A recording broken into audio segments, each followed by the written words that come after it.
Marriage is supposed to be a partnership. Ours was more like a hostile merger with terrible Wi-Fi and worse customer service. My name is Nate Forrester, and I'm 43 years old. I work in IT security for a mid-sized firm in downtown Chicago, which means I spend my days protecting other people's secrets while my own life falls apart in high definition.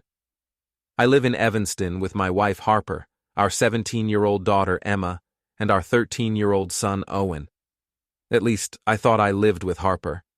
Turns out she'd been living somewhere else entirely, emotionally speaking. The first crack appeared on a Tuesday morning in March. Harper stood at our granite kitchen counter, scrolling through her phone with the intensity of a day trader watching the market crash. Her auburn hair was pulled back in that severe bun she wore to important meetings, and she'd already applied her war paint, makeup, with military precision. "I'll be late tonight," she said without looking up. "Client dinner." "Which client?" I asked, buttering Owen's toast. "The Morrison account. You wouldn't know them." Harper worked for Goldstein & Associates, a high-end advertising firm that specialized in making rich people feel better about buying things they didn't need. She was good at it, really good. So good that she'd been promoted to senior partner last year, complete with a corner office and a salary that made my IT paycheck look like lunch money. "Dad, can you drive me to soccer practice?" Emma asked, sliding into the kitchen wearing her Evanston high jersey. My daughter had inherited my dark hair and skeptical nature, plus her mother's sharp cheekbones and sharper tongue. "Sure thing, kiddo." Harper finally looked up from her phone. "Actually, Emma, I might need you to watch Owen tonight. I could be very late." "How late?" I asked. "I don't know, Nate. Late. It's work." The way she said work made it sound like I'd never heard the word before, like I didn't spend 50 hours a week keeping corporate networks secure while she painted pretty pictures for people who sold overpriced handbags. Owen wandered in, wearing yesterday's clothes and tomorrow's attitude. "Morning, family unit," he mumbled, grabbing a Pop-Tart from the cabinet. "Use a plate," Harper snapped. "Why? It's already wrapped." "Because we're not animals."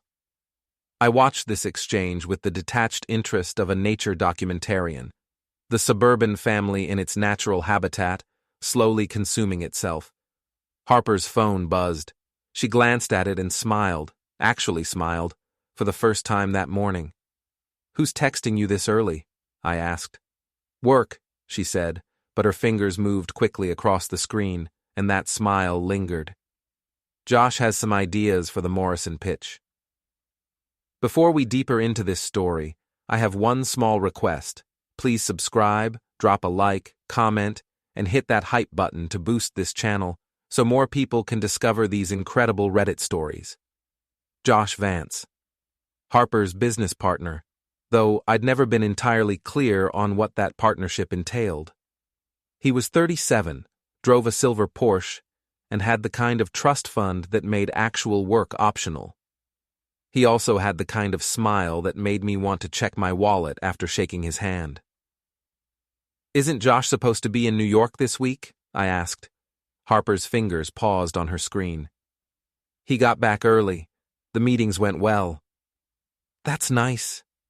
She looked at me then, really looked, and I saw something flicker across her face. Guilt? Annoyance? Hard to tell with Harper. She'd perfected the art of emotional camouflage years ago. "I should go," she said, grabbing her purse and keys. "Emma, remember what I said about Owen?" "Got it, Mom."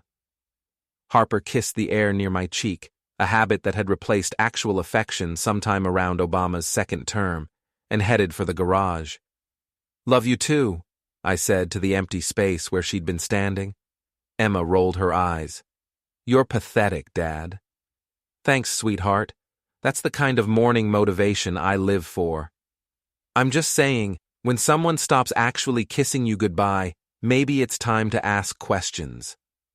Out of the mouths of babes, or in this case, sarcastic teenagers who'd inherited their father's talent for reading people and their mother's talent for cutting remarks. Owen looked up from his Pop-Tart.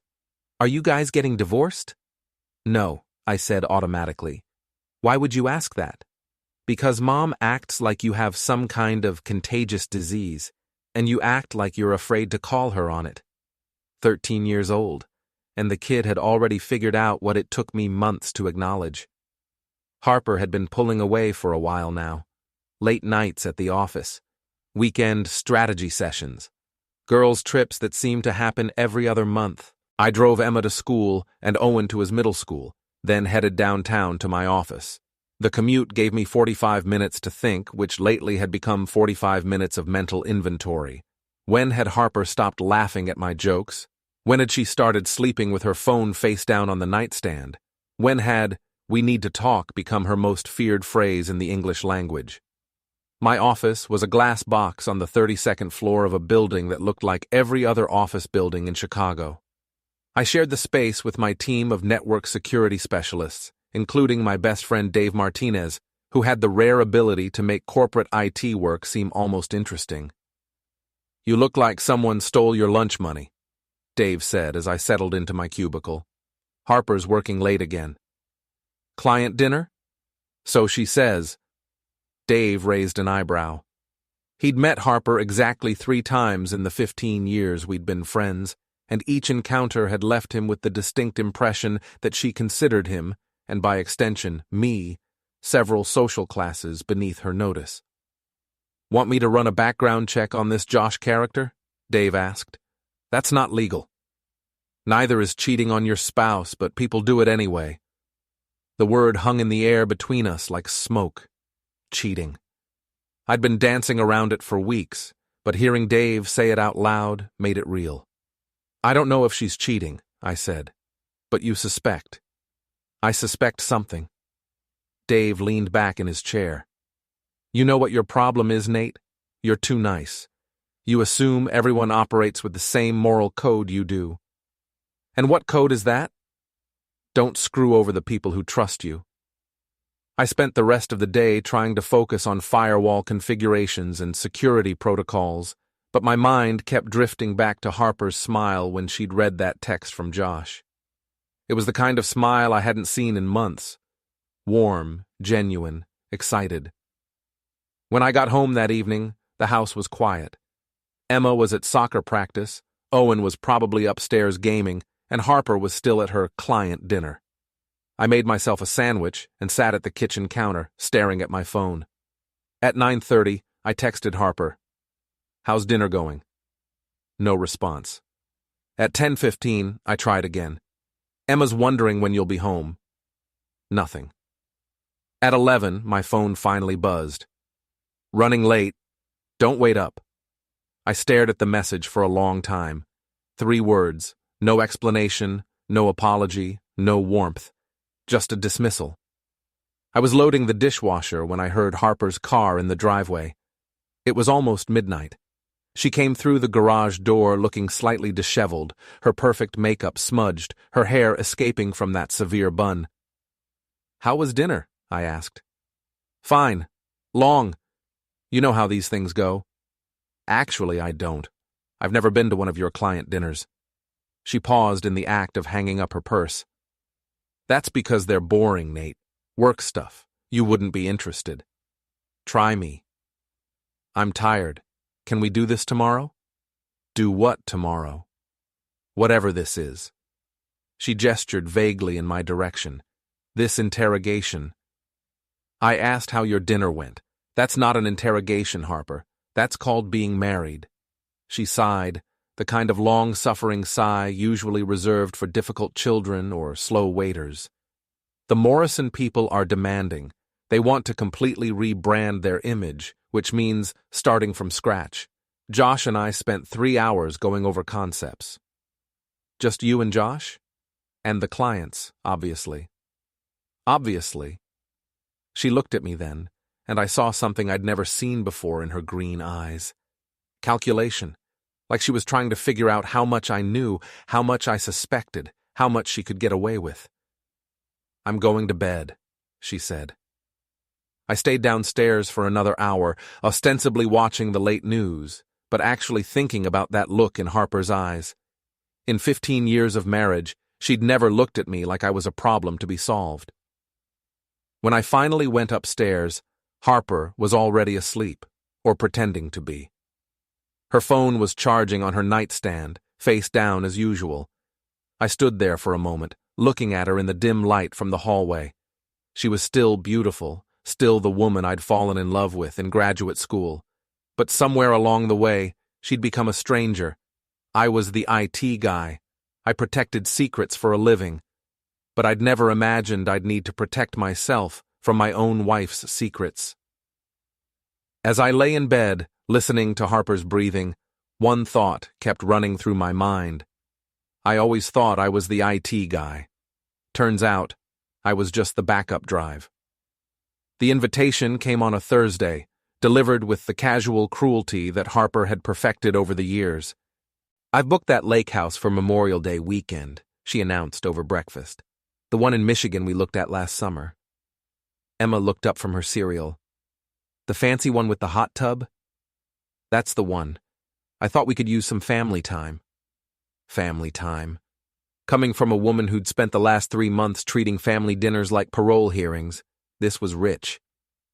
"Sounds great," I said. "Just the 4 of us?"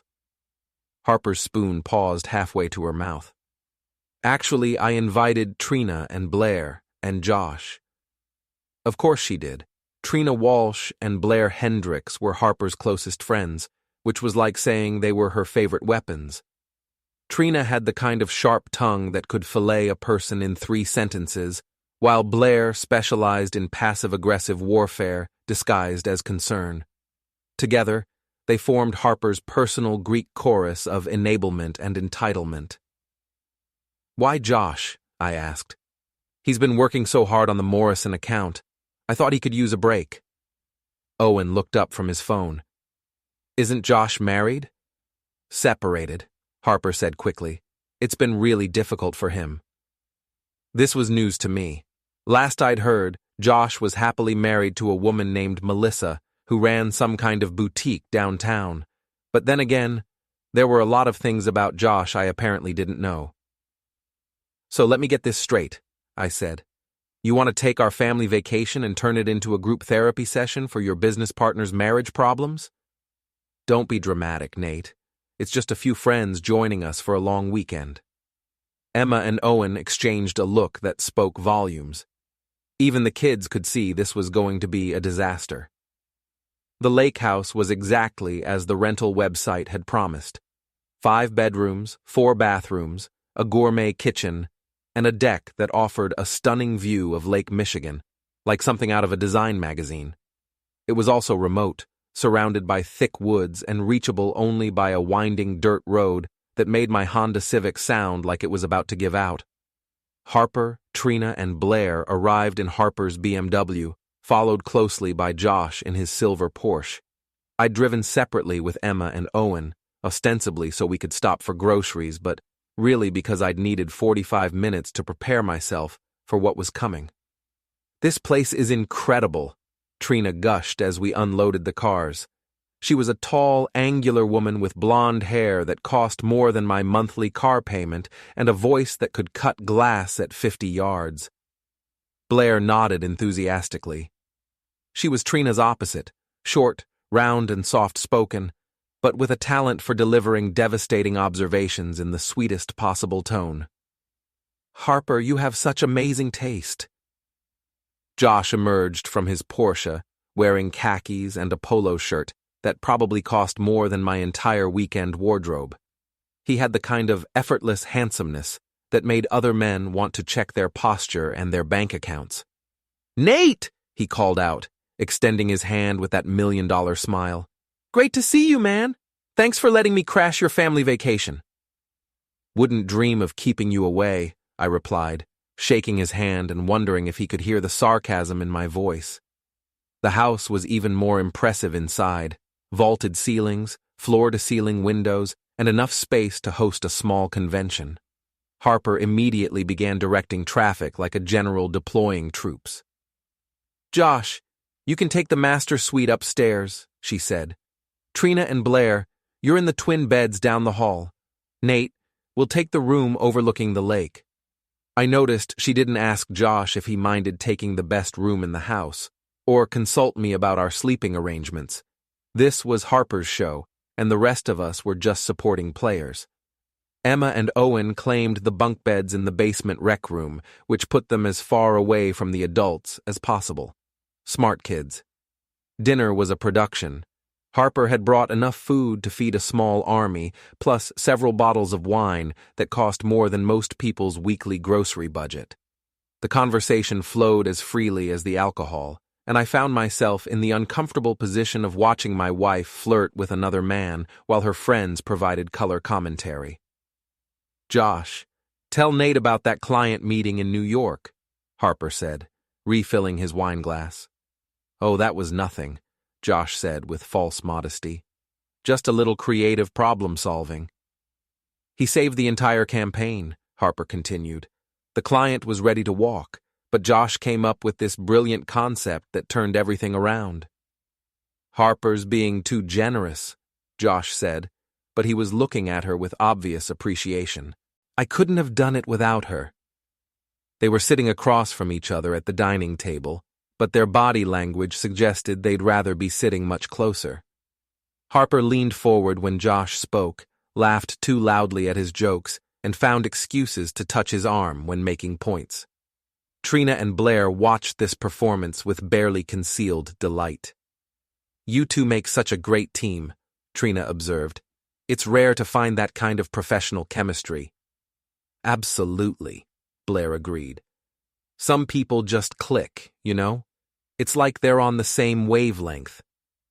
I felt like I was watching a nature documentary about mating rituals, except I was somehow cast as both observer and prey. "Dad, can you help me with something in the kitchen?" Emma asked. I followed her into the kitchen, grateful for the escape.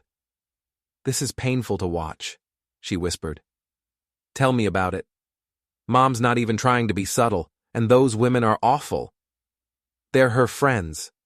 "No, Dad. Friends don't encourage you to humiliate your husband in public. Friends don't sit there smiling while you flirt with another man right in front of your family." Emma was 17, but sometimes she seemed older than her mother. "What do you want me to do about it?" I asked. "I don't know. Something. Anything. This is embarrassing." When we returned to the dining room, the conversation had shifted to weekend plans. Harper was suggesting activities with the enthusiasm of a cruise director on stimulants. "There's a great hiking trail that leads to a waterfall," she said, "and the hot tub is supposed to be amazing for stargazing." "I love stargazing," Josh said. "There's something romantic about it." Harper's cheeks flushed pink. "I know, right? It's so peaceful."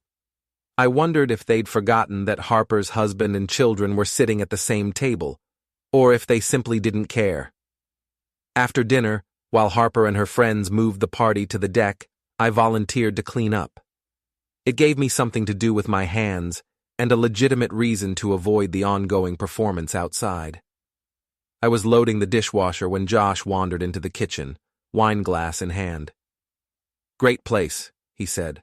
"Harper really knows how to pick them. She's got good taste." "She certainly does." He took a sip of wine and studied me with those calculating eyes. "You're a lucky man, Nate." "So I've been told. Harper's special. Smart, beautiful, ambitious. A woman like that, well, she needs someone who can keep up with her, you know?" I turned to face him fully. "And you think you can keep up with her?" Josh's smile didn't waver. "I think Harper deserves someone who appreciates what she brings to the table." "And what exactly does she bring to your table, Josh?" For just a moment, his mask slipped. I saw something cold and predatory in his expression, something that made me understand exactly what kind of man I was dealing with. "Just making conversation," he said smoothly. "No need to get defensive." "I'm not defensive. I'm curious. You seem to have very strong opinions about my wife. Harper and I work closely together. I see how talented she is, how underappreciated she sometimes feels." "Underappreciated by whom?" Josh shrugged. "That's between you and Harper, isn't it?" He left me standing in the kitchen, holding a dirty plate and wondering if I'd just been threatened or propositioned or both. The rest of the evening passed in a haze of forced conversation and barely concealed tension. Harper and Josh found excuses to sit together on the deck furniture, while Trina and Blair provided a steady stream of commentary designed to make me feel like an outsider in my own family vacation. "Nate, you're so quiet tonight," Blair observed with fake concern. "Everything okay?" "Just tired. Long week at work." "Oh, that's right. You work in computers, don't you?" The way she said computers made it sound like I repaired typewriters for a living. "IT security," I corrected. "How interesting," Trina said in a tone that suggested it was anything but. Harper was just telling us about her new campaign for that luxury hotel chain. It sounds so glamorous. "Much more exciting than firewalls and password protocols," Harper added with a laugh. I looked at my wife, really looked at her, and realized that somewhere along the way, she'd started seeing me as an embarrassment. The boring husband with the boring job who couldn't keep up with her exciting new life. "I think I'll turn in early," I said, standing up. "Already?" Harper asked, but she didn't sound disappointed. "Big day tomorrow, right? Hiking and stargazing and all that romantic nature stuff." I said goodnight to Emma and Owen, who were watching a movie in the basement, then went to our bedroom and closed the door. Through the windows, I could hear laughter from the deck, Harper's voice rising above the others in obvious delight. I sat on the edge of the bed and pulled out my phone. For the first time in 15 years of marriage, I found myself wondering what my options were. What did a man do when his wife decided he wasn't good enough for her anymore? When she invited her boyfriend on the family vacation and expected him to smile and play along? I was the IT guy. I solved problems for a living, but this problem was going to require a different kind of solution. Outside, Harper's laughter echoed across the lake like a challenge. Game on, I thought. Game on. I woke up at 6 a.m. to the sound of Harper's voice drifting through the bedroom window.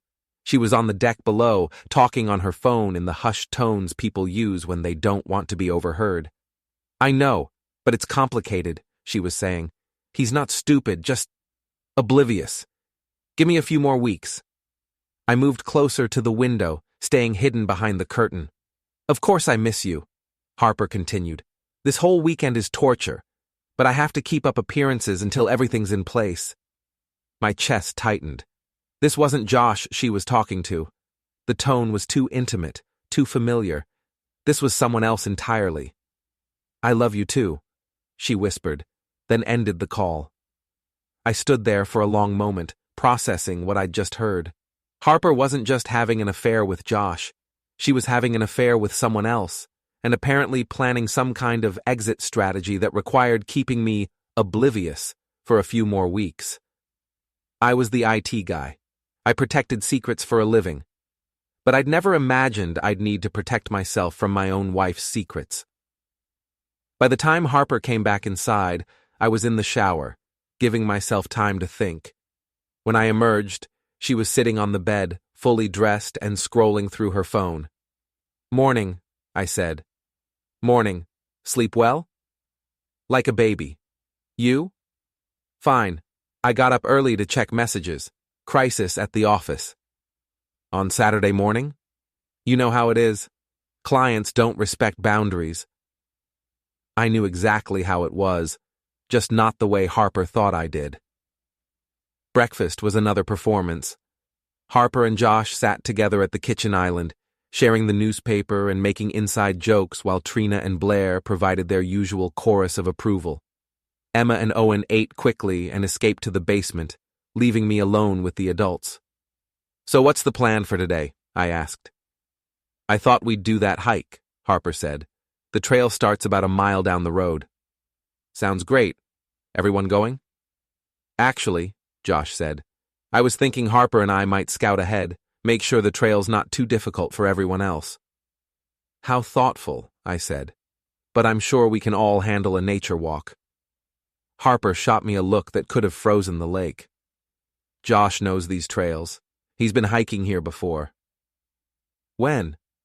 Last summer, with some college friends. This was the first I'd heard of Josh's extensive knowledge of Michigan hiking trails, but then again, there were a lot of things about Josh I was learning for the first time. Tell you what, I said. Why don't we all go together? Safety in numbers and all that. For just a moment, Harper's mask slipped. I saw frustration flash across her face before she recovered her composure. Of course, she said. Family hike it is. The trail was beautiful, winding through dense forest toward a waterfall that sparkled in the morning sunlight. It was also the perfect place for an accident, which was probably why Harper and Josh had wanted to scout ahead without witnesses. I made sure to stay close to the group, keeping Emma and Owen between me and the happy couple. Call it paranoia, but I'd seen enough movies to know how these things went. Dad, are you okay? Emma asked as we navigated a particularly rocky section of the trail. Fine, sweetheart. Just enjoying nature. You seem tense. Just focused on not falling off a cliff. Emma glanced ahead at her mother, who was walking arm in arm with Josh while Trina and Blair followed behind like bridesmaids. This is really weird, isn't it? What's weird? Mom bringing Josh on our family vacation, and the way she's acting around him. How is she acting? Emma gave me a look that suggested I was being deliberately obtuse, like she wishes you weren't here. Out of the mouths of babes, the waterfall was spectacular. 50 feet of cascading water that created a natural swimming hole surrounded by smooth rocks. It was also completely isolated, which explained why Harper and Josh had been so eager to scout ahead. This is amazing, Harper breathed, moving to stand beside Josh at the edge of the pool. I told you you'd love it, he said, placing his hand on the small of her back. I watched this intimate gesture with the detached interest of a scientist observing lab rats. Harper didn't pull away or seem surprised by his touch. This wasn't the first time Josh had put his hands on my wife. Who wants to go swimming? Trina asked. The water's probably freezing, Blair added. Only one way to find out, Josh said, pulling off his shirt to reveal the kind of physique that came from expensive personal trainers and unlimited free time. Harper's eyes lingered on Josh's chest a moment too long.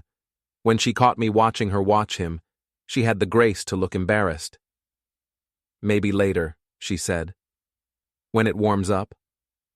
We spent an hour at the waterfall, taking pictures and pretending to be a happy group of friends on vacation. I played my part, smiling for the camera and making appropriate comments about the scenery. But I was also watching, cataloging, filing away every meaningful glance and casual touch between Harper and Josh. The hike back was more revealing than the hike out. Harper and Josh fell behind the group, ostensibly to take pictures of wildflowers, but actually to have whispered conversations they didn't want the rest of us to hear. Dad, Owen said, dropping back to walk beside me. Can I ask you something? Sure. Are you and Mom getting divorced? The question hit me like a physical blow. Why would you ask that? Because she's acting like she doesn't want to be married to you anymore. 13 years old, and the kid had already figured out what I'd been trying to deny for months. Marriage is complicated, Owen. That's what adults always say when they don't want to tell kids the truth. What truth do you think I'm hiding? Owen glanced back at his mother, who was now laughing at something Josh had whispered in her ear. That Mom's in love with someone else. I stopped walking. Owen stopped too, looking up at me with eyes that were too old for his face. What makes you say that? The way she looks at him, the way she used to look at you but doesn't anymore. I knelt down so we were at eye level. Owen, whatever happens between your mom and me, it's not your fault, okay? And it doesn't change how much we both love you and Emma. But something is going to happen, isn't it? I looked at my son, really looked at him, and realized I couldn't lie anymore. Not to him, not to Emma, and definitely not to myself. I don't know, I said, but if it does, we'll figure it out together. That evening, Harper announced she was making her famous pasta dinner for everyone. This involved a complicated recipe that required multiple trips to the gourmet kitchen and plenty of opportunities for Josh to help with the preparation. I volunteered to man the grill for appetizers, which gave me a perfect view of the kitchen through the sliding glass doors. What I saw confirmed everything I'd suspected and more. Harper and Josh moved around each other with the familiarity of longtime lovers. He knew exactly which cabinet held the wine glasses. She anticipated his movements when he reached for ingredients. At one point, when they thought no one was looking, he kissed the back of her neck while she stirred the sauce. "They're not even trying to hide it anymore," Emma said, appearing beside me at the grill. "Hide what?" "Dad, please. I'm 17, not 7. Mom's having an affair with Josh, and she brought him on our family vacation to rub it in your face." "Emma, and those women are helping her do it. They keep making comments about how great Josh is, how lucky Mom is to have such a wonderful business partner, how some women just need more excitement in their lives." I flipped the burgers with more force than necessary. "What exactly did they say?" "Trina said Mom deserves someone who appreciates her intelligence. Blair said some men just can't keep up with ambitious women. And they both keep talking about how handsome and successful Josh is. In front of you and Owen? They don't think we're paying attention. Or maybe they don't care." The burgers were ready, but I kept flipping them anyway. It gave me something to do with the rage that was building in my chest. "Dad?" "Yeah?" "What are you going to do about it?" I looked at my daughter, 17 years old and already wiser than her mother, and realized that doing nothing was no longer an option. "I'm going to handle it," I said. "How?" I smiled, and for the first time in months, it felt genuine. "I'm the IT guy, sweetheart. I solve problems for a living." Dinner was excruciating. Harper and Josh sat together, feeding each other bites of pasta and sharing private jokes while Trina and Blair provided running commentary on their wonderful chemistry. Emma and Owen ate in silence, shooting me sympathetic looks across the table. "This sauce is incredible, Harper," Josh said. "You'll have to give me the recipe." "It's a family secret," Harper replied. "Passed down from my grandmother. Maybe you can teach me sometime. Private lesson?" Harper's cheeks flushed pink. "I'd like that." I wondered if they'd forgotten that Harper's husband and children were sitting at the same table, or if they simply didn't care anymore. After dinner, I excused myself to take a walk. I needed air, space, and time to think. The lake was beautiful in the moonlight, peaceful and calm in a way that contrasted sharply with the chaos in my head. I was the IT guy. I protected secrets for a living, but I'd never imagined I'd need to protect myself from my own wife's secrets. When I got back to the house, Harper was in our bedroom talking on her phone again. "I can't wait either," she was saying. "Just a few more weeks, and then we can be together properly." She looked up as I entered the room, quickly ending the call. "Work again?" I asked. "Client emergency. You know how it is." "Actually, Harper, I don't know how it is. Why don't you tell me?" She studied my face carefully. "What do you mean?" "I mean, I'd like to understand what's really going on. With work, with Josh, with us." "Nothing's going on, Nate. You're being paranoid." "Am I? Because from where I'm sitting, it looks like my wife invited her boyfriend on our family vacation and expects me to smile and play along." Harper's mask finally slipped completely. I saw a calculation in her eyes, followed by something that looked almost like relief. "I don't know what you think you know," she said carefully. "I know enough." We stared at each other across the bedroom, 15 years of marriage hanging in the balance. "What do you want me to say, Nate?" "I want you to tell me the truth." Harper sat down on the edge of the bed, suddenly looking older than her 41 years. "The truth is that we've been growing apart for years. The truth is that I've met someone who makes me feel alive again. The truth is that I don't know if I want to be married anymore. Someone? Just one someone? Because it sounded like you were talking to two different people on those phone calls. Harper's eyes widened. You were listening to my private conversations? Hard not to when you're having them right outside our bedroom window. She stood up, anger replacing vulnerability. You have no right to spy on me. I have every right to know if my wife is planning to leave me. I haven't decided anything yet, but you're considering it. Yes. The word hung in the air between us like a blade. What about Emma and Owen? They'll adjust. Kids are resilient. What about our marriage? 15 years, Harper. Doesn't that mean anything to you? She looked at me with something that might have been pity. It means we gave it a good try. But sometimes people outgrow each other, Nate.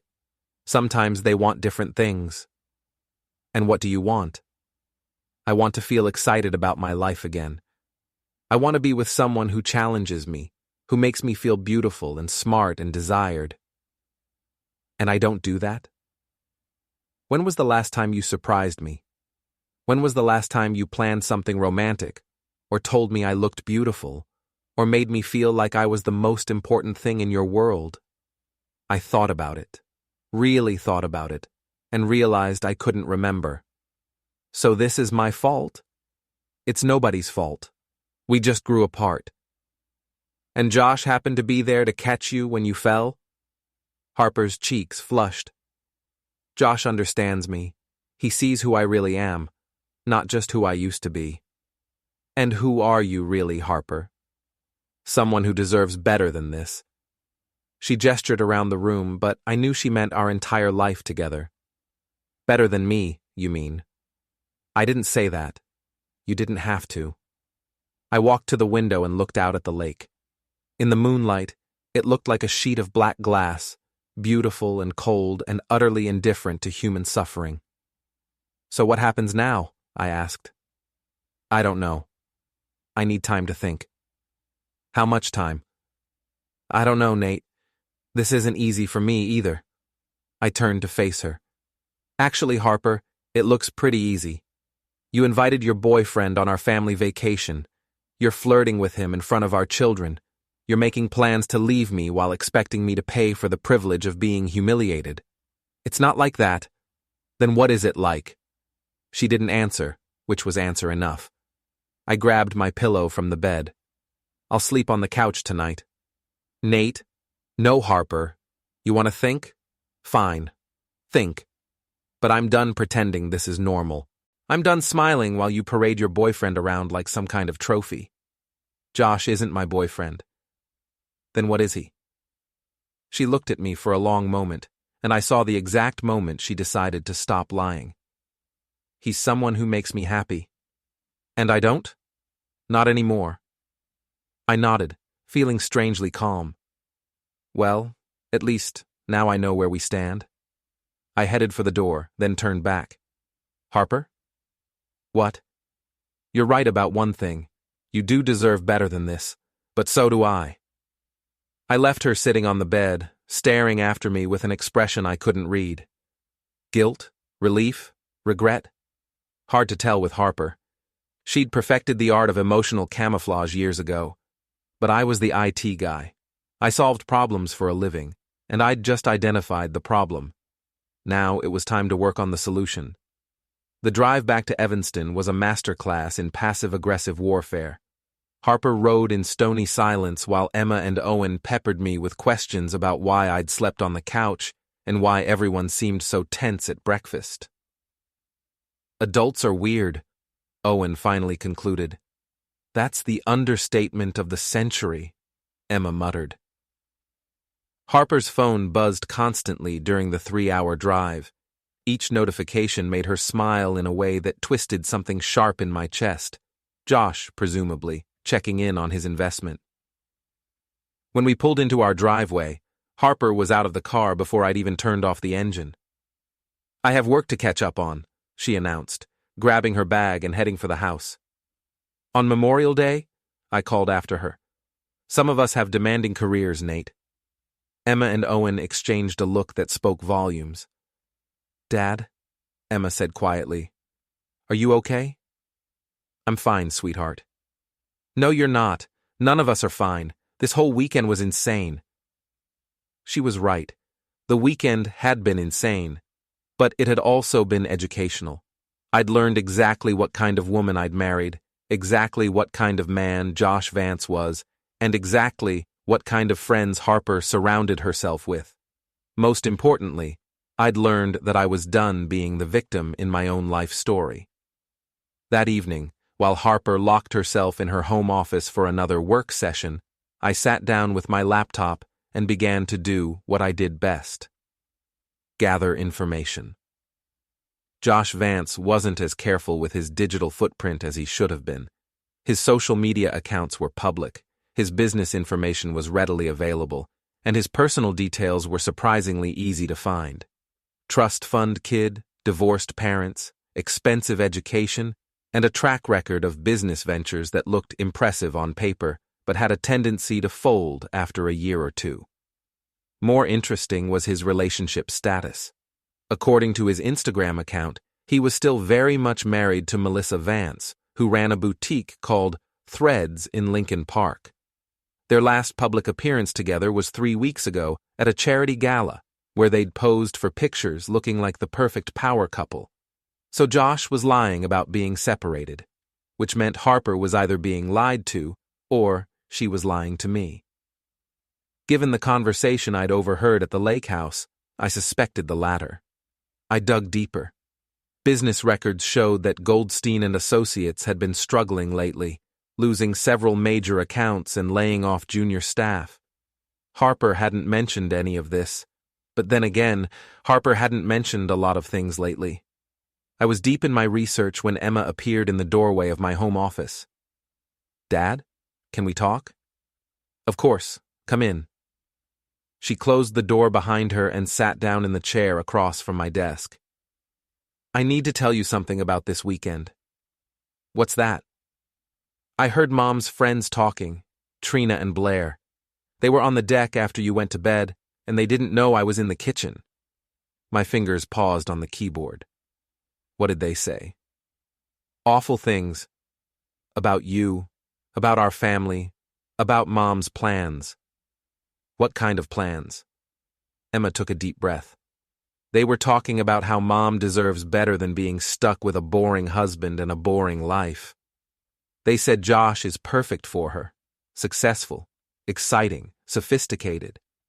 They said some women just settle for security when they're young, but smart women eventually realize they want more. The words hit me like physical blows, but I kept my expression neutral. What else? Trina said Mom should have left you years ago, but she was too worried about the kids and the money. Blair said it's never too late to choose happiness over obligation. And what did your mother say? She said she was working on it, that she just needed to be smart about the timing. I leaned back in my chair, processing this information. Harper wasn't just having an affair, she was planning an exit strategy with the help of her friends, who apparently viewed me as an obstacle to her happiness rather than the father of her children and her partner of 15 years. Emma, I'm sorry you had to hear that. I'm not sorry. I needed to know what kind of person my mother really is. The pain in her voice was unmistakable. Emma had always been close to Harper, had always looked up to her successful, confident mother. This betrayal wasn't just hurting me. It was destroying our daughter's faith in the woman who was supposed to be her role model. Your mother is going through something right now, I said carefully. People sometimes make poor choices when they're confused or unhappy. Don't make excuses for her, Dad. She's not confused. She knows exactly what she's doing. She's just selfish. Emma. No, Dad. I'm 17, not 7. I can see what's happening. Mom's having an affair, she's planning to leave you, and she's letting her horrible friends encourage her to blow up our family because she's bored with her life. I looked at my daughter, 17 years old and already wiser than her mother, and realized that protecting Harper's reputation was less important than validating Emma's intelligence and instincts. You're right, I said. Your mother is making some very poor choices right now. So, what are you going to do about it? I'm going to handle it. How? I smiled, and for the first time in days, it felt genuine. I'm the IT guy, sweetheart. I solve problems for a living. The next morning, Harper left for work early, claiming she had a breakfast meeting with a potential client. I waited until her BMW was out of sight, then called in sick to my own job and got to work on my real project. First, I called Dave Martinez. I need a favor, I said when he answered. What kind of favor? The kind where you don't ask questions and I owe you dinner at that expensive steakhouse you like. That kind of favor. What do you need? Background check on Josh Vance. Everything you can find, financial records, business dealings, personal history, the works. This about Harper? This is about me not being stupid anymore. I'll have something for you by this afternoon. Next, I drove to Lincoln Park and found Melissa Vance's boutique. Threads was exactly the kind of upscale shop that catered to women who considered shopping a competitive sport. Melissa herself was behind the counter, a petite brunette with sharp eyes and an expensive haircut. Can I help you? She asked as I entered. I hope so. My name is Nate Forrester. I think we need to talk about our spouses. Her face went very still. I'm sorry? Your husband Josh and my wife Harper. I think they're having an affair, and I think you and I are the last to know. Melissa studied my face for a long moment, then walked to the front door and flipped the sign to closed. Would you like some coffee? She asked. This might take a while.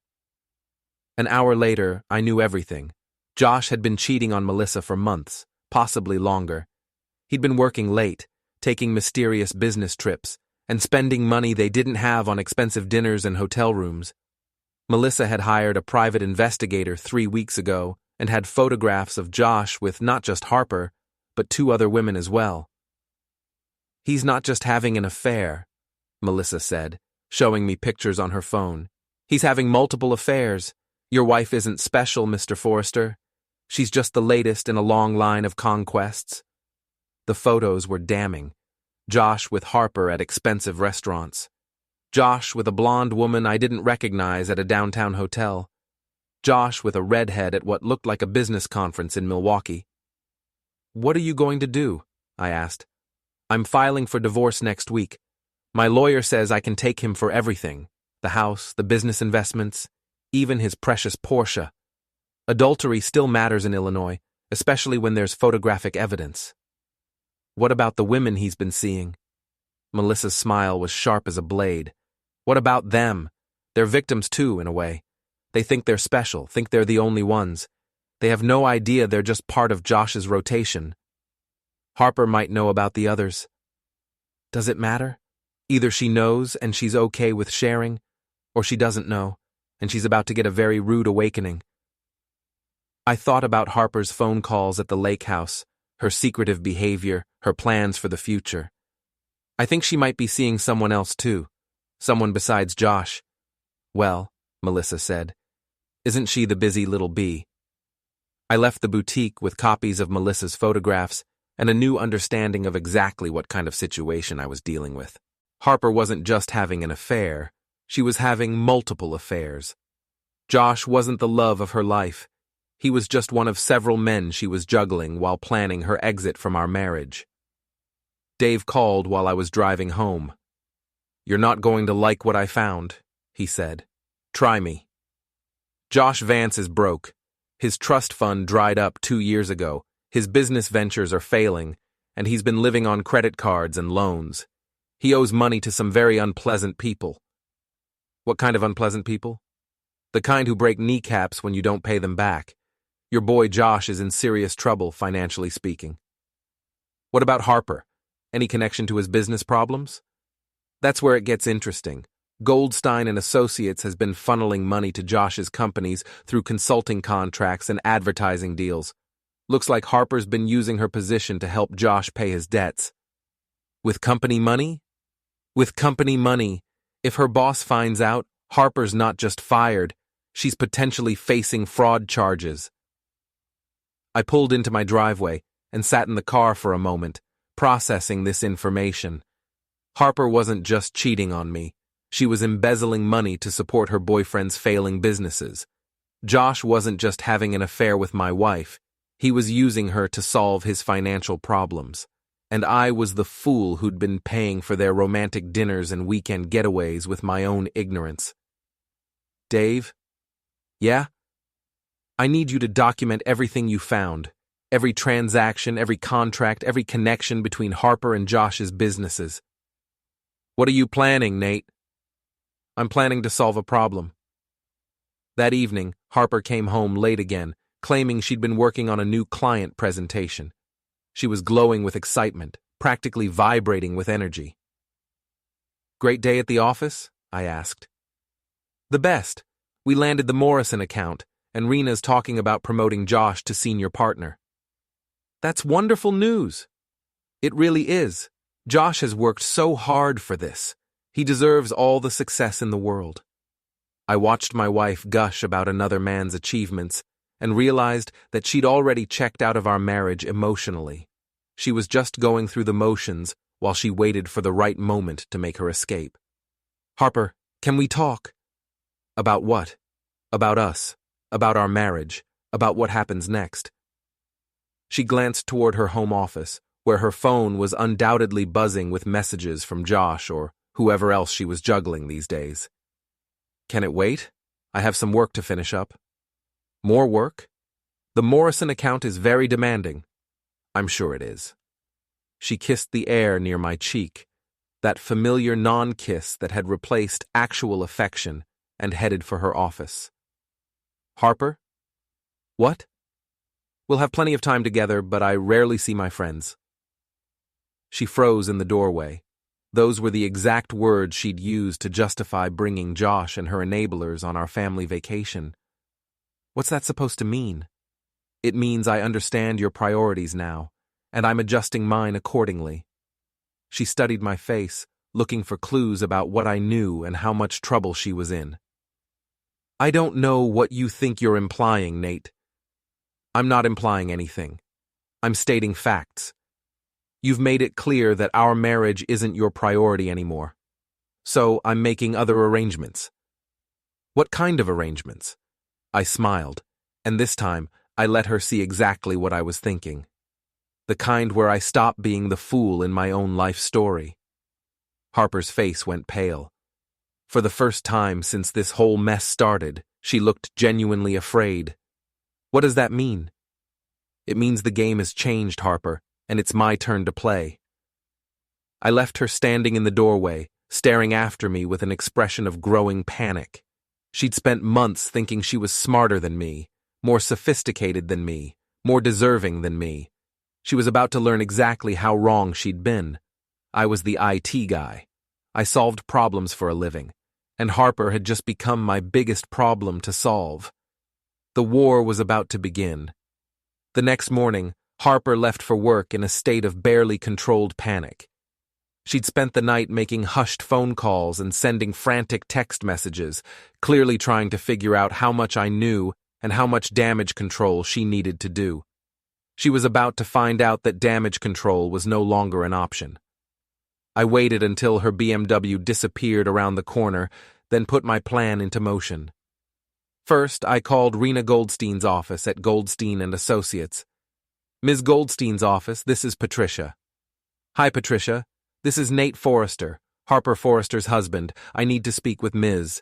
Goldstein about an urgent matter regarding Harper's work. Is everything all right, Mr. Forrester? I'm afraid not. It's about some financial irregularities that have come to my attention. I think Ms. Goldstein needs to see this information as soon as possible. There was a pause. Can you hold, please? 2 minutes later, Rena Goldstein herself came on the line. I'd met her exactly twice in the 15 years Harper had worked there, once at the company Christmas party and once at a client event. She was a sharp, no-nonsense woman who'd built her advertising firm from nothing and had zero tolerance for anything that threatened her business. Mr. Forrester, Patricia says you have concerns about Harper's work? I do. I've discovered some troubling connections between Harper and Josh Vance's business ventures. Money transfers, questionable contracts, potential conflicts of interest. I think you need to see the documentation. Another pause, longer this time. Can you be here in an hour? I'll be there in 30 minutes. Goldstein and Associates occupied 3 floors of a gleaming downtown high-rise. Rena's corner office was all glass and steel, with a view of Lake Michigan that probably cost more per month than most people's salaries.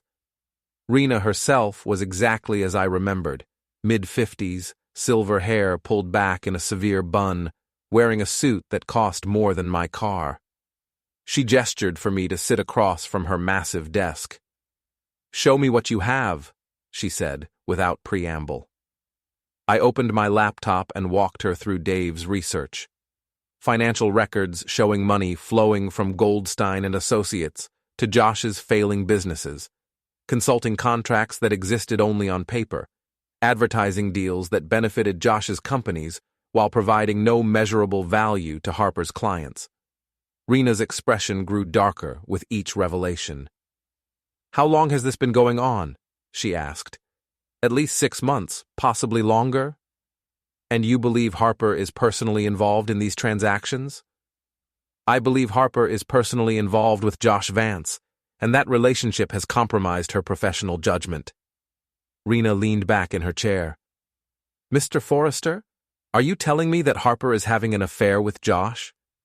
"I'm telling you that Harper has been using company resources to support Josh's businesses while maintaining an inappropriate personal relationship with him. The affair is just context." "Do you have proof of the personal relationship?" I showed her the photographs Melissa had given me. Josh and Harper at expensive restaurants. Josh and Harper leaving hotels together. Josh and Harper behaving like lovers, not business partners. "This is a disaster," Rena said quietly. "It gets worse. Josh is also having affairs with other women, including at least 2 other business contacts. Your company is being used to fund his lifestyle while he juggles multiple relationships."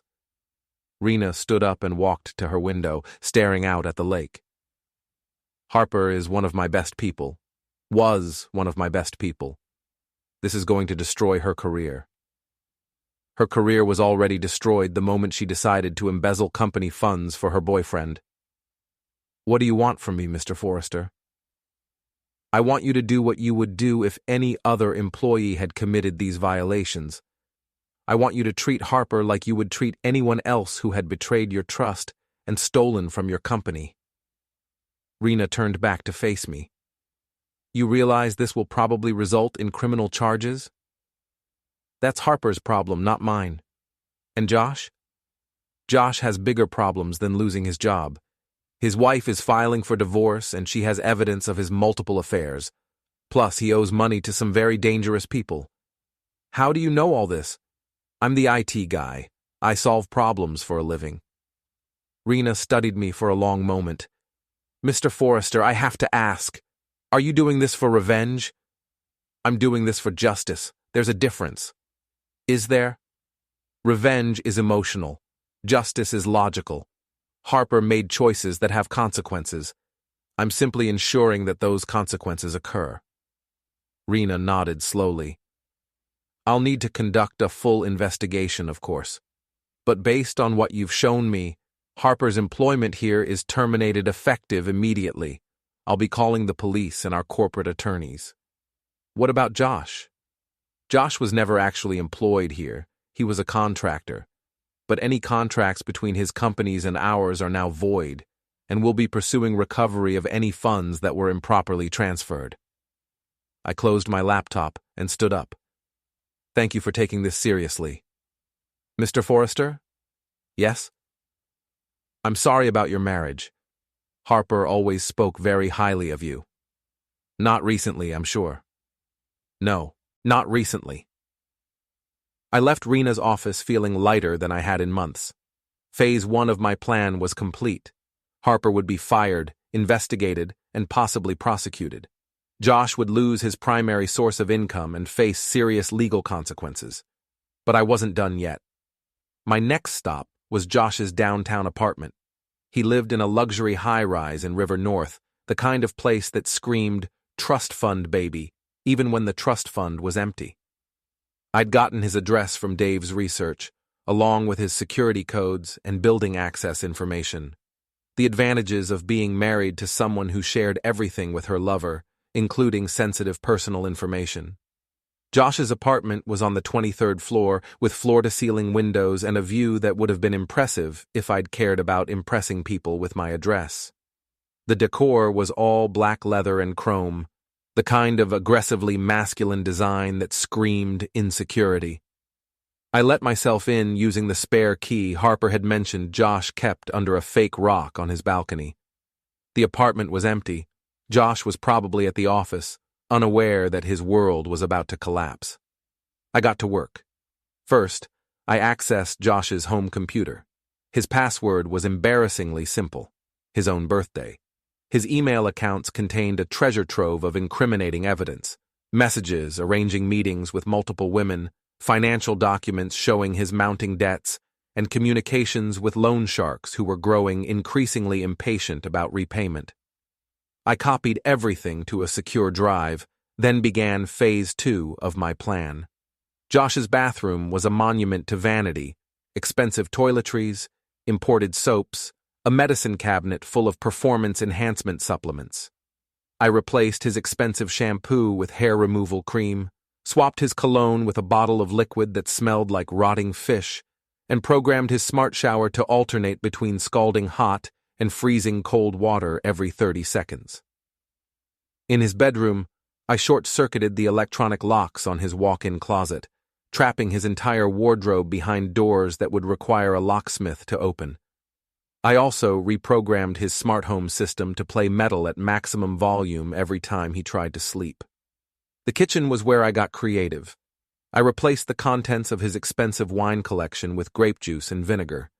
I programmed his smart refrigerator to order 50 pounds of fish every day for the next month, and I filled his garbage disposal with concrete mix that would harden the first time he tried to use it. But the masterpiece was the living room. I connected his smart TV to a loop of security camera footage, showing him with various women, set to broadcast on every screen in the building's lobby.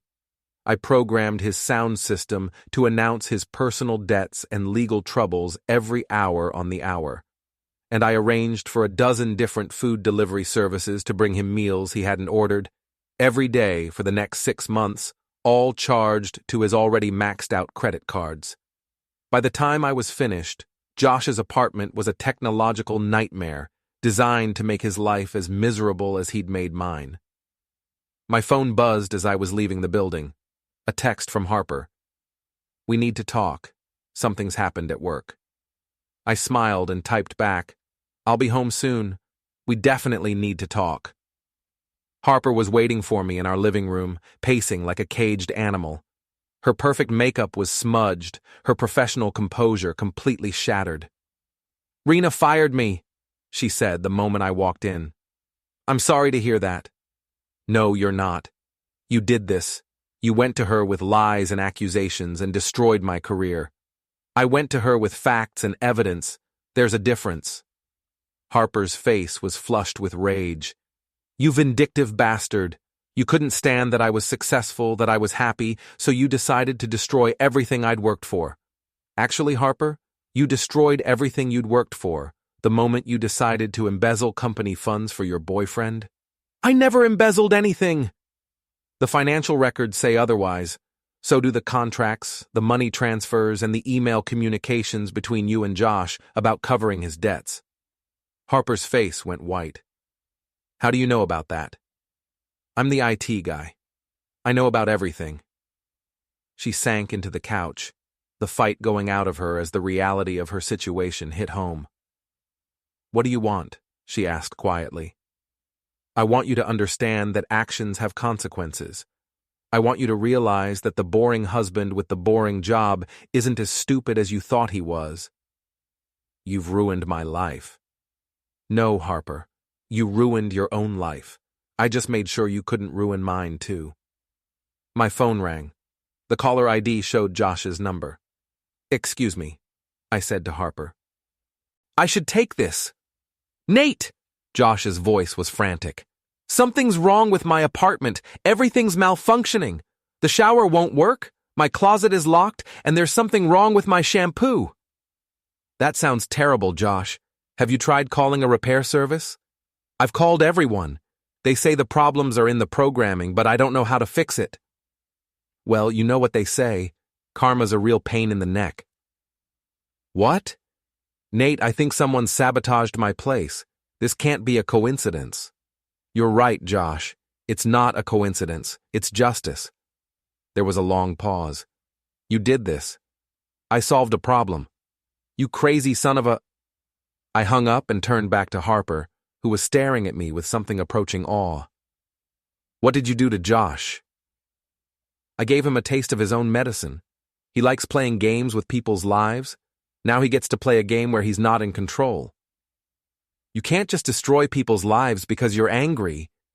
I'm not angry, Harper. I'm logical. You and Josh made choices that hurt me and our children. Now you get to live with the consequences of those choices. Emma and Owen appeared in the doorway, drawn by the raised voices. What's going on? Emma asked. Your mother lost her job today, I said. She made some poor professional choices, and now she's facing the consequences. Dad, Owen said quietly, are you and Mom getting divorced? Harper and I looked at each other across the wreckage of our marriage. Yes, I said. We are. Good, Emma said firmly. Mom doesn't deserve you, Dad, and we don't deserve to watch her treat you like garbage anymore. Harper's face crumpled. Emma, you don't understand. I understand perfectly. You cheated on Dad, you stole money from your company, and you brought your boyfriend on our family vacation. You're selfish and cruel, and I'm ashamed to be your daughter. The words hit Harper like physical blows. She looked at Owen, hoping for support, but found only cold disappointment in his 13-year-old eyes. Owen? Emma's right, Mom. You're not the person I thought you were. Harper buried her face in her hands and began to cry. Not the elegant tears of a woman seeking sympathy, but the ugly, desperate sobs of someone who'd finally realized the true cost of her choices. My phone buzzed with another text from Josh. My building manager says I'm being evicted. The other tenants are complaining about noise and disruptions. What did you do? I showed the message to Harper. It looks like Josh is having housing problems too. You're destroying him. He destroyed himself. I'm just making sure everyone knows about it. Harper looked up at me through her tears. What happens now? Now you pack your things and find somewhere else to live. The house belongs to both of us, but I think it's better if you're not here while we sort out the legal details. Where am I supposed to go? That's not my problem anymore, Harper. You're a smart, successful woman, remember? Figure it out. She stood up on shaky legs. The kids will stay with me. You can see them when you're not busy with your other relationships. Nate, please, I know I made mistakes, but we can work through this. We can go to counseling, No, Harper, we can't. You made your choice when you decided I wasn't good enough for you. Now you get to live with that choice. She looked around our living room, the home we'd built together, the life we'd shared for 15 years, and I saw the exact moment she realized it was all gone. I loved you, she whispered. No, you didn't. You loved the security I provided while you figured out what you really wanted. But you never loved me. Harper walked upstairs to pack, her shoulders shaking with silent sobs. Emma and Owen watched her go with expressions of grim satisfaction. Dad? Emma said. Yes? I'm proud of you. For what? For finally standing up for yourself. For showing Mom that she can't just walk all over people without consequences. Owen nodded. You're not boring, Dad. You're smart. And you're strong. I looked at my children, my smart, loyal, wonderful children, and realized that no matter what happened next, I'd already won the only victory that mattered. Harper came downstairs an hour later with 2 suitcases and a face full of smeared makeup. I'll be staying at Trina's, she said. Give her my regards. She paused at the door. This isn't over, Nate. Yes, it is. I'll fight you for the house, for custody, for everything. With what money? You're unemployed, possibly facing criminal charges, and your boyfriend is broke. Your friends encouraged you to destroy your marriage, but they're not going to pay for your lawyers. Harper's face went through a series of expressions: rage, desperation, and finally defeat. I hate you, she said. I know, but I don't hate you, Harper. I pity you. She slammed the door behind her, and for the first time in months, our house felt peaceful. My phone rang again. Josh, of course. Nate, you have to stop this. My life is falling apart. My wife filed for divorce, I lost my contracts, my apartment is uninhabitable, and there are men looking for me who want their money back. Sounds like you're having a rough week. Please, I'll do anything. I'll disappear. I'll never contact Harper again. Josh? What? Remember when you told me that Harper deserved someone who could keep up with her? Yes. Well, it turns out she deserves someone who can keep up with the consequences of their actions, and neither of you qualify. I hung up and turned off my phone. Emma and Owen were standing in the kitchen doorway, watching me with expressions of amazement. Is it really over? Owen asked. It's really over. What happens now? Emma asked. Now we figure out how to be a family without someone who never wanted to be part of the family anyway. Are you okay, Dad? I looked around our house, our real home, without Harper's toxic presence, and realized I felt better than I had in years. I'm perfect, I said. For the first time in a long time, I'm absolutely perfect. Outside, Harper's BMW disappeared around the corner, taking with it 15 years of marriage and a lifetime of illusions. I was the IT guy. I solved problems for a living, and I'd just solved the biggest problem of my life. The war was over. I'd won. 3 days later, Harper and Josh made their final desperate play. It was almost midnight when I heard the sound of breaking glass from the kitchen. I'd been expecting this. Harper was predictable in her desperation, and Josh was predictable in his stupidity. They'd tried legal intimidation first, then emotional manipulation, then financial threats. When all of that failed, they'd resorted to the last refuge of people who'd run out of options: breaking and entering. I'd been ready for them.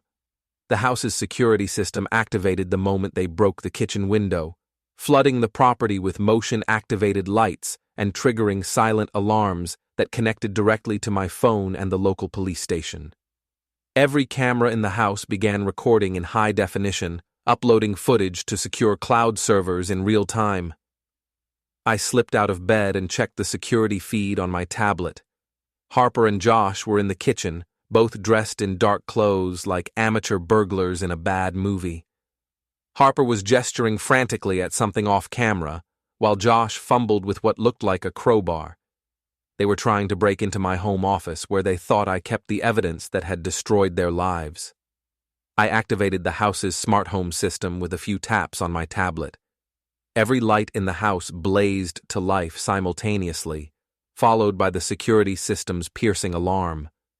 The sprinkler system engaged, soaking Harper and Josh with freezing water, while the sound system began broadcasting their break-in live to every social media platform I could access. Within seconds, my neighbors were turning on their lights and looking out their windows. Within minutes, the police would arrive. And within hours, the entire internet would know exactly what kind of people Harper Forrester and Josh Vance really were. I walked downstairs in my bathrobe and slippers, carrying my tablet and wearing the kind of calm smile that comes from being completely prepared for every possible contingency. Harper and Josh were trapped in the kitchen, soaked and shivering, staring at me with expressions of pure panic. The alarm was still blaring, the lights were still blazing, and the cameras were still recording everything. "Hello, Harper," I said pleasantly. "Josh, thanks for dropping by." "Turn it off," Harper screamed over the alarm. "Turn off the cameras." "I'm afraid I can't do that. This is a security situation. The system is designed to record everything until the police arrive." "The police?" Josh's voice cracked like a teenager's. "Oh yes, Breaking and entering is a felony. Plus, you're both already facing legal troubles. Harper for embezzlement, Josh for fraud. This isn't going to look good in court. Harper lunged toward me, but slipped on the wet floor and crashed into the kitchen island. Josh tried to help her up, but the crowbar slipped from his wet hands and clattered across the tile with a sound like a gunshot. "This is your fault!" Harper shrieked. "You destroyed our lives! You ruined everything!" "Actually," I said, checking my tablet as police sirens wailed in the distance, "you destroyed your own lives. I just made sure there were consequences." Emma and Owen appeared at the top of the stairs, drawn by the commotion. They took in the scene, their mother and her boyfriend, soaked and desperate, surrounded by the chaos of their own making, with expressions of disgust. "Mom," Emma said quietly, "what are you doing?" Harper looked up at her daughter, mascara streaming down her face, her perfect hair plastered to her skull. "Emma, sweetheart, you don't understand. Your father has evidence that could send me to prison. I was just trying to—" "You were trying to steal it," Owen interrupted. "You broke into our house to steal Dad's stuff." "It's not stealing. This is my house too." "Not anymore," I said. "The divorce papers were filed this morning. You signed away your claim to the house in exchange for me not pressing charges for the embezzlement." Harper's face went white. "What divorce papers?" I pulled out my phone and showed her the legal documents. "The ones your lawyer advised you to sign. The ones that finalize our divorce and give me full custody of Emma and Owen." "I never signed anything." "Check your email. Your lawyer sent you copies an hour ago." Harper fumbled for her phone with shaking hands, water dripping from her clothes onto the kitchen floor. Her face crumpled as she read the messages. "You tricked me," she whispered. "I negotiated a fair settlement. You get to avoid prison in exchange for giving up everything you never really wanted anyway." The police arrived with a symphony of sirens and flashing lights. Through the kitchen window, I could see neighbors gathering on the street, drawn by the spectacle of Harper and Josh's public humiliation. 2 officers entered through the front door, which I'd unlocked remotely. "Mr. Forrester, we received a break-in alert from your security system." "That's correct, officer. These 2 individuals broke into my home through the kitchen window. Everything's been recorded by the security cameras." The officers looked at Harper and Josh, soaked, shivering, and surrounded by evidence of their crime, with expressions of professional disgust. "Ma'am, sir, you're under arrest for breaking and entering." "Wait!" Harper struggled to her feet. "This is my house. I live here." "Not according to the divorce decree," I said helpfully, "and not according to the restraining order that was filed this afternoon." Harper's jaw dropped. "What restraining order?"